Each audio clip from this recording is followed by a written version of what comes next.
Hanji, good evening students.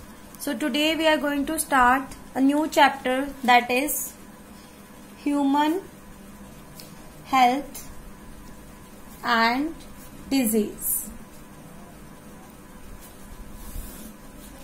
So first of all, what health is? Health क्या है बेटा? Health की अगर हम बात करें, WHO has given a definition.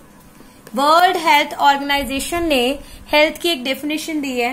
According to WHO, health is a state of complete physical, mental and social well being. According to WHO, health का मतलब ये नहीं है कि सिर्फ किसी पर्सन को डिजीज नहीं है. अगर वो पर्सन फिजिकली भी हेल्दी है, मेंटली इन द सेंस कि अगर वो किसी के साथ इंटरेक्ट कर रहा है तो वो नॉर्मल है इंटरेक्शन में, ठीक है, उसको पता है अपने पेरेंट्स के साथ कैसे इंटरेक्ट करना है, ठीक है, अपनी स्टडी को कैसे मैनेज करना है, अपने खुद को कैसे मैनेज करना है. इफ ही और शी नोज दैट, तो वो मेंटली हेल्दी है, ठीक है. उसके बाद आता है social wellbeing. Socially in the sense कि अगर कोई पर्सन किसी पार्टी में, किसी फंक्शन में जा रहा है तो वहां पे वो किस तरह से बिहेव कर रहा है विद अदर्स, ठीक है. वो क्या अपने फ्रेंड्स के साथ फ्रेंडली है, क्या वो जो एल्डर्स हैं उनके साथ किस तरह से बिहेव कर रहा है, रिस्पेक्टफुली बिहेव कर रहा है या नहीं. सोशली उसको पता है कि नहीं कि किस तरह से किस बंदे के साथ बिहेव करना है. तो जब तक उस पर्सन को ये नहीं पता होगा तो हम उसको सोशली हेल्दी नहीं कह सकते. दैट मीन्स वो बंदा अकॉर्डिंग टू WHO ही और शी इज नॉट हेल्दी, ठीक है. तो हेल्थ में आपका फिजिकल, मेंटल और सोशल, ये तीनों एस्पेक्ट्स आने बहुत जरूरी है. So this was about the definition of health. Next we will do the definition of disease. Now what disease is? देखो, disease means dis ease when you are not easy, ठीक है. It is an abnormal condition of an organism especially as a result of infection. कि मतलब अगर किसी person को कोई infection हो गई है या उसको कोई एनवायरमेंटल स्ट्रेस है, या फिर उसको कोई वीकनेस है जो उसको उसके पेरेंट्स से ही मिली है, इनहेरिट, यानी कि जेनेटिकली उसको कोई प्रॉब्लम मिली है उसके जीन्स में, उसके पेरेंट्स के जीन्स में वो प्रॉब्लम थी जो उसको आगे पास ऑन हो गई, तो वो डिजीज बन जाती है. या कोई इन्वायरमेंटल स्ट्रेस है, फॉर एग्जाम्पल कोई आप स्टडी का स्ट्रेस ले रहे हो, ठीक है, कोई पर्सन अपने बिजनेस का स्ट्रेस ले रहा है, वो उससे डिप्रेशन में चला गया, एंजाइटी हो रही है आपको, तो it is also a disease, ठीक है. इसी तरह इन्फेक्शन, लाइक आजकल कोविड फैला हुआ है, वो तो है ही डिजीज, ठीक है. अगर आपको कोई इन्फेक्शन है, if you are sick, then that means it is a disease. Next अगर हम बात करें टाइप्स की, डिजीज को बेटा हम मेनली दो टाइप्स उसकी हम पढ़ते हैं, congenital and the acquired. Congenital से आपको पता लग रहा होगा genes, something related to genes. देखो, कॉन्जेनिटल जो होती है ना बच्चे, वो बिफोर बर्थ, यानी कि जब आप अपने मदर की वूम में हो, है ना, जब बच्चा डेवलप हो रहा है, वो तभी ही अक्वायर कर लेता है डिजीजेस, तभी उसको वो प्रॉब्लम स्टार्ट हो जाती है. वो जेनेटिकल प्रॉब्लम जो उसके जीन्स में उसको उसके पेरेंट्स से मिली है, तो तभी वो चीज स्टार्ट हो जाती है, नॉट आफ्टर बर्थ, ठीक है. मतलब बर्थ के टाइम पे उसको प्रॉब्लम मिल गई है, अब पूरी लाइफ टाइम उसको ये डिजीज जो है वो रहेगी, ठीक है. Congenital means the disease are determined before और ड्यूरिंग द बर्थ. मतलब बर्थ हुआ या बर्थ से पहले ही पता लग जाता है इस बच्चे को ये प्रॉब्लम आने वाली है, वो होती है कॉन्जेनिटल. अब इसकी एग्जाम्पल देखो, इसकी एग्जाम्पल आप देख सकते हो एल्बिनिज्म.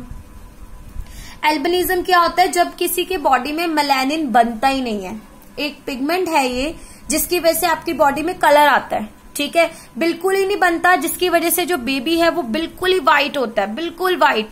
उसके आईलैशेस भी व्हाइट होते हैं, उसके हेयर सब कुछ व्हाइट होता है, ठीक है। ब्लैक पिगमेंट बिल्कुल उसकी बॉडी में कहीं प्रेजेंट ही नहीं होता, तो that is the disease albinism. Next आप कलर ब्लाइंडनेस लिख सकते हो, कलर ब्लाइंडनेस भी लिख सकते हो। फिर आती है एक्वायर्ड। एक्वायर्ड में आप वो डिजीजेस कंसीडर करोगे जो after the birth of the child वो बेबी जो है एक्वायर करता है, ठीक है। मतलब आफ्टर द बर्थ उसको डेवलप होती हैं वो प्रॉब्लम्स। इसमें तो बेटा बहुत सी डिजीजेस आ सकती है, फॉर एग्जाम्पल अनीमिया, ठीक है। कई बारी ब्लड की कमी हो जाती है तो वो भी आफ्टर बर्थ हो सकती है, ठीक है। और आपके कैंसर, ठीक है, कैंसर भी इसमें ही आता है, कैंसर भी आफ्टर द बर्थ हो जाता है। कॉलेरा जिसमें मोशंस लग जाते हैं, ये भी आफ्टर बर्थ होती हैं प्रॉब्लम्स, ठीक है। तो ये दो टाइप्स की डिजीज है, कंजेनिटल एंड द एक्वायर्ड। उसके बाद अगर हम बात करें on the basis of communicability, communicability का मतलब क्या है कि किस तरह से ये डिजीज स्प्रेड हो रही है। अगर तो वो स्प्रेड होगी एक पर्सन से दूसरे पर्सन को तो हम उसको कहेंगे कम्युनिकेबल, फाइन। और अगर वो एक पर्सन से दूसरे पर्सन को नहीं स्प्रेड होगी तो हम उसको कहेंगे non communicable. The disease which are not spread from one person to other person or which are not transferred from one person to the other healthy person, then these diseases are known as non-communicable. इसमें आप example लिख सकते हो communicable में, जैसे आजकल सबसे ज्यादा जो वायरल चला हुआ है कोरोना, कोविड वायरस, ठीक है। कोरोना इसमें आ सकती है डिजीज, ठीक है। और इसमें आ सकता है आपका टाइफाइड, टाइफाइड भी एक पर्सन से दूसरे पर्सन को हो जाता है, ठीक है। उसके बाद आप इसमें लिख सकते हो निमोनिया एक्सेट्रा, ये सब कम्युनिकेबल है। टीबी भी लिख सकते हो, ट्यूबरकुलोसिस, ये भी कम्युनिकेबल है। नेक्स्ट अगर हम बात करें नॉन कम्युनिकेबल की, नॉन कम्युनिकेबल कौन सी है? जो एक से दूसरे को स्प्रेड नहीं होगी, जैसे कि बेरी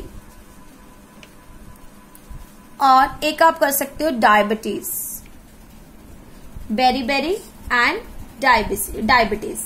कैंसर भी इसमें आ सकता है क्योंकि कैंसर भी एक पर्सन की बॉडी से दूसरे पर्सन में ट्रांसफर नहीं होता।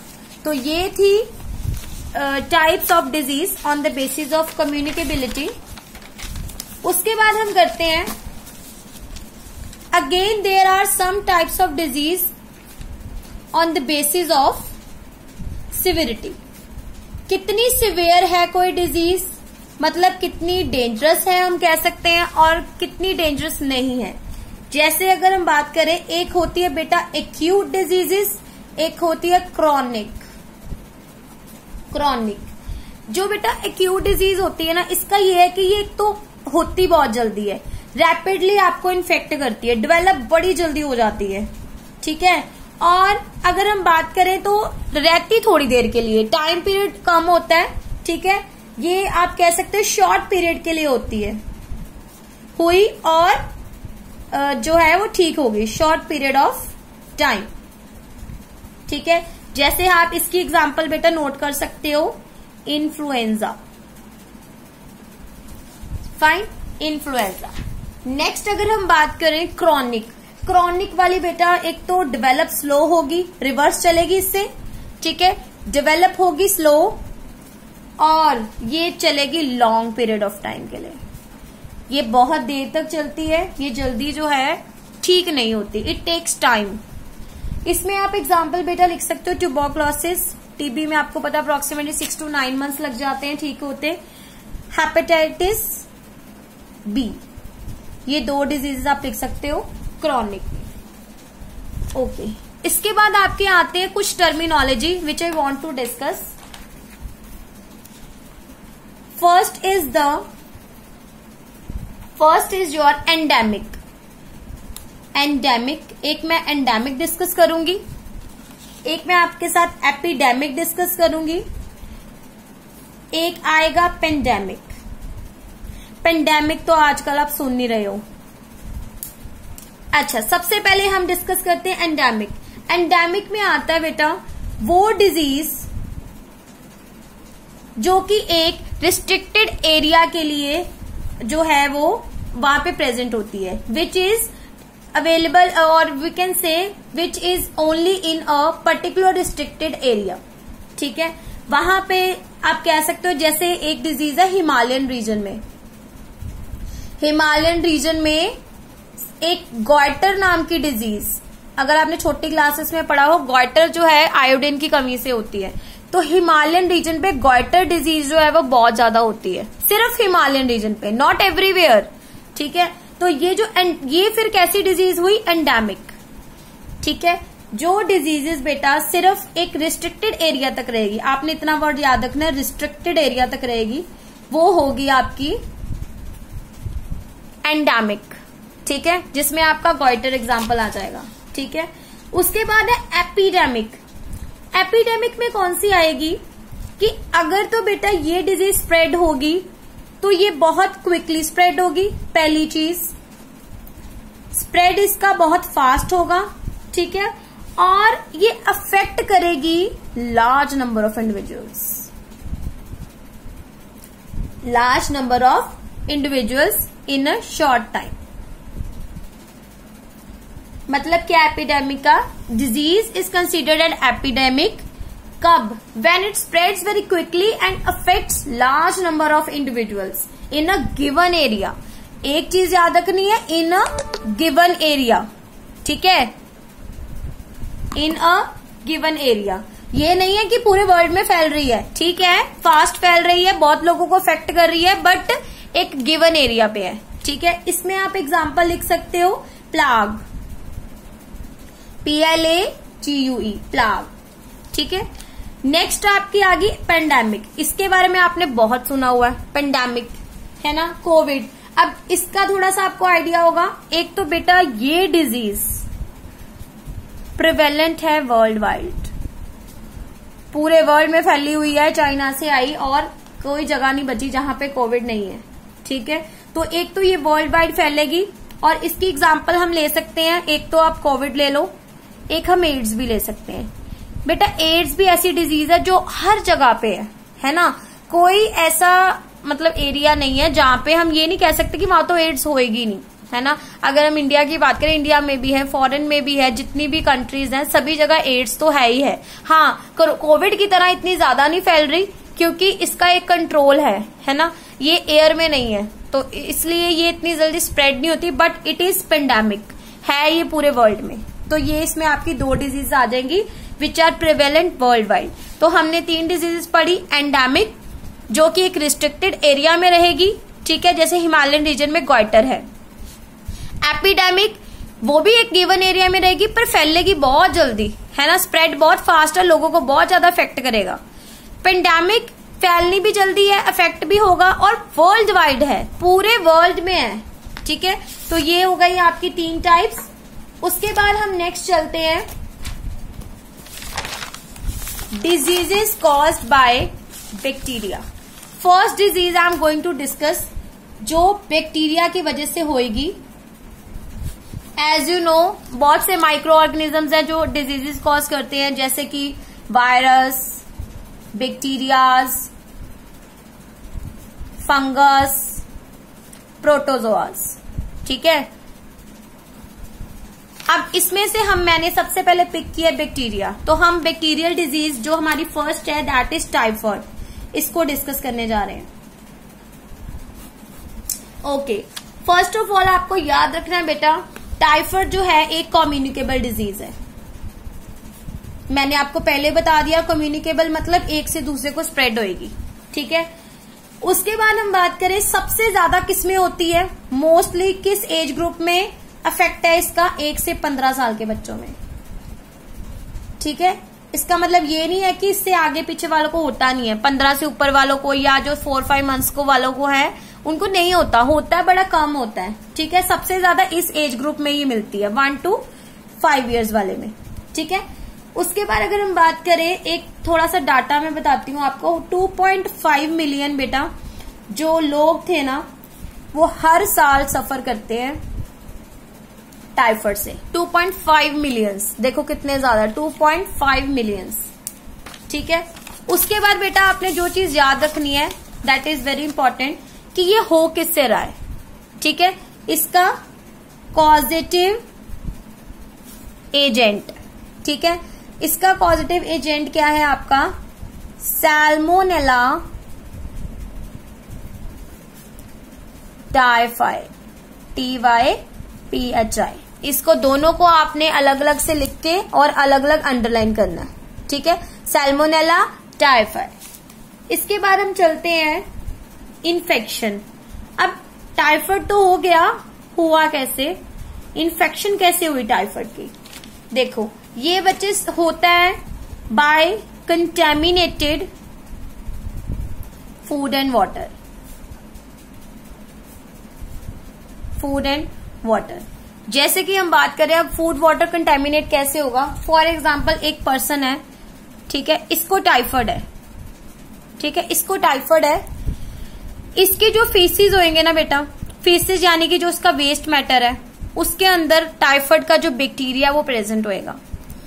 अब मान लो जैसे ओपन डिफिकेशन है ना, कई लोग ओपन में शिट वगैरह करते हैं, तो क्या होता है कि ओपन की वजह से, ओपन में शिट करने की वजह से, जैसे मान लो किसी के फुट के साथ रोड पे आ गई वो शिट, ठीक है, रोड पे आ गई, उसके बैक्टीरिया वगैरह रोड पे फैल गए, उसके ऊपर बेटा आती है फ्लाइज, फ्लाइज आएंगी उसके ऊपर, ठीक है। फ्लाइज जो है वो अपने फुट के साथ उसको पिक करेगी, एंड मान लो कोई वेंडर है ना, आपका गोलगप्पे वाला ही है, ठीक है, उसके जो आपका उसकी रेडी वगैरह उस पे जाएगी, वो फ्लाई बैठेगी, ऑब्वियसली बैठी होती है ना फ्लाइज। तो वो फ्लाइज जब उस पे बैठेंगी और आप अगर वो कोई फूड खा लेते हो, कोई चीज पी लेते हो, तो आप तक ये बैक्टीरिया पहुंच जाता है। तो इसको हम कहते हैं कि कंटेमिनेटेड फूड और वाटर के थ्रू जो है आपको ये बैक्टीरिया जो है वो मिल गया है, और इसकी वजह से आपको टाइफाइड डिजीज जो है हो जाती है, ठीक है। आप लिखोगे contaminated food and water with faecal matter, ठीक है।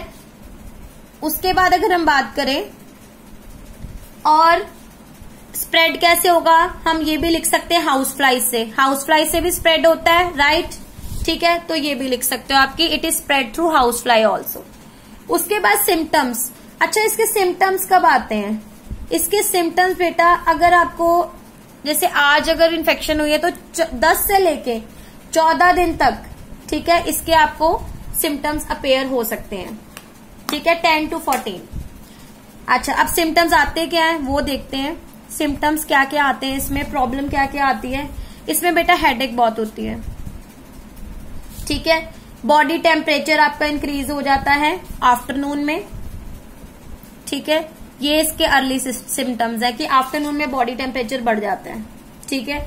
उसके बाद अगर हम बात करें कि जैसे फीवर जो है ना, इसका 3rd 4th वीक में ठीक होना शुरू होता है, 3rd 4th वीक में जो है वो डिक्लाइन हो जाता है, फीवर उतरना शुरू हो जाता है 3रे 4थे हफ्ते में, ठीक है, काफी टाइम लग जाता है इसको, टाइफाइड को, ठीक है। इसमें और क्या प्रॉब्लम आती है, स्लो पल्स हो जाती है, जो आपकी पल्स रेट है, ठीक है, यहां से देखते हो ना आप पल्स, ठीक है, तो वो आपकी जो पल्स रेट है वो स्लो हो जाती है इस केस में, ठीक है। लॉस ऑफ एपिटाइट, भूख नहीं लगती आपको, ठीक है। कॉन्स्टिपेशन, कॉन्स्टिपेशन कब्ज हो जाती है, ठीक है। और इसमें बेटा एक बड़ा खास सिम्टम है, इसमें ना रैशेज हो जाते हैं, रैशेज हो जाते हैं बॉडी पे, ठीक है, तभी इसको फीवर विद रैशेज भी हम कहते हैं। अच्छा, तो उसके बाद अगर हम बात करें कि अगर किसी की ट्रीटमेंट बिल्कुल ही ना हो तो एक्सट्रीम केसेस में सिम्टम्स ये आने के बाद डेथ भी हो जाती है, एक्सट्रीम केसेस में अगर कोई ट्रीटमेंट ना करवाए, ठीक है। तो ये इसके सिम्टम्स हैं। प्रिवेंशंस, अब प्रिवेंशंस क्या होंगी, कैसे बच सकते हो। अब गंदगी से हो रहा तो पहले तो प्रॉपर उसकी क्या करो, सैनिटेशन करो, सैनिटेशन, ठीक है, प्रॉपर सैनिटेशन करो। वेस्ट जो है बेटा उसका प्रॉपर डिस्पोज ऑफ होना चाहिए, प्रॉपर डिस्पोजल ऑफ फीसिस, जो वेस्ट मैटर है ह्यूमन एक्सक्रीटा, उसका प्रॉपर डिस्पोजल ओपन में नहीं होना चाहिए क्योंकि इट कॉजेज डिजीजेस बहुत ज्यादा, ठीक है। उसके बाद अगर हम बात करें वैक्सीनेशन की, अच्छा एक चीज इसकी याद रखना बेटा, वैक्सीनेशन, इसके लिए ना एक वैक्सीन आती है जिसको हम कहते हैं टैब वैक्सीन, टाइफाइड के लिए। टाइप का फुल फॉर्म क्या है? Typhoid A and B. ठीक है, ये दो तरह के टाइफॉइड के लिए होती है टैब वैक्सीन। ठीक है, दो तरह का बैक्टीरिया है, दोनों के लिए एक साथ लगती है। ठीक है, उसके बाद अगर हम बात करें ट्रीटमेंट की, ट्रीटमेंट में अगर हम देखें तो इसमें आप मेडिसिन ही खाते हो, एंटीबायोटिक्स हमको खाने पड़ते हैं क्योंकि बैक्टीरियल डिजीज है। तो इसमें एक एंटीबायोटिक आप याद कर सकते हो, क्लोरोमाइसिटिन। क्लोरोमाइसिटिन ये वाली मेडिसिन इसमें दी जाती है। ठीक है, तो इस तरह से ये आपका टाइफाइड जो है ट्रीट हो जाता है। ये इसकी वैक्सीनेशन है, ये प्रिवेंशन है। सिम्टम्स मैंने आपको करा दिए। ठीक है, अब आपको याद क्या रखना है, इसमें ना एक केस स्टडी है बड़ी इंपॉर्टेंट, इस पे क्वेश्चन आ जाता है। केस स्टडी है मैरी मेलन की। मैरी मेलन ना एक कुक थी। ठीक है, ये क्या करती थी, इसने बहुत से लोगों को खाना खिलाया as far as you know कि ये कुक थी। ठीक है, तो इसने टाइफाइड भी बहुत फैलाया क्योंकि ये टाइफाइड की कैरियर थी। इसको खुद को टाइफाइड तो नहीं हुआ, मतलब मान लो एक बार हुआ भी होगा बाय चांस, तो एंटीबॉडीज बन गई किसी टाइम पे अगर उसको हुआ होगा, बट इसने कितने इयर्स तक, सो मेनी इयर्स तक कैरियर बन के दूसरे लोगों को, हेल्दी लोगों को टाइफाइड फैला के उनको बीमार किया था। तो ये बड़ी फेमस है लेडी, टाइफाइड मैरी के नाम से इसको कहते हैं, टाइफाइड मैरी है। ठीक है, तो ये कुक थी बाय प्रोफेशन। अप्रोक्सीमेटली इसने ना 50-70 लोगों को टाइफाइड कर दिया था। ठीक है, तो ये आपकी एक केस स्टडी है टाइफाइड की, मैरी मेलन की। ये आपको पूछा जा सकता है कि मैरी मेलन कौन है, तो आपको पता होना चाहिए। एक टाइफाइड कैरियर थी, कुक थी बाय प्रोफेशन, और इसने कितने इयर्स तक लोगों को टाइफाइड फैलाया था, और इसको टाइफाइड मैरी के नाम से जानते हैं सब। ठीक है, तो this was all about typhoid. इसके साथ आपकी एक डिजीज खत्म होती है, टाइफाइड। आपको नोट्स मिल गए हुए हैं, आप वहां से पेन डाउन कर लेना सारा मैटर और फिर इसको स्टडी करना। आई होप आपको ये सारा टॉपिक क्लियर हो गया होगा। नेक्स्ट वीडियो में मैं आपके साथ डिस्कस करूंगी निमोनिया, कॉमन कोल्ड एंड बहुत सी और डिजीजेज है। ये दो तो आई विल ट्राई कि नेक्स्ट वीडियो में आपको क्लियर हो जाए। So this was all for today. Thanks for watching the video.